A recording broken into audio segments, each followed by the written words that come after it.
शालेय शिक्षण विभागानं माशेलकर समिती नेमलीच नव्हती। तत्कालीन शिक्षण मंत्री वर्षा गायकवाड यांनी माहिती दिली आहे।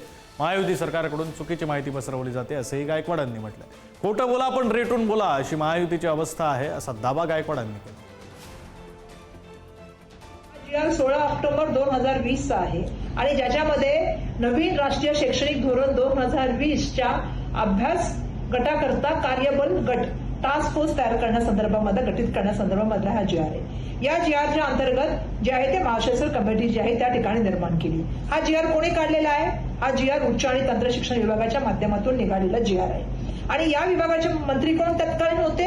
तर या विभागाचे तत्कालीन मंत्री हे उदय सामंत होते। त्यामुळे उदय सामंतजींना माझं सांगणं आहे, मुख्यमंत्री महोदयांना पण माझं सांगणं आहे, खोटं बोलावं पण किती रेटून बोलावं याला पण मर्यादा असल्या पाहिजे।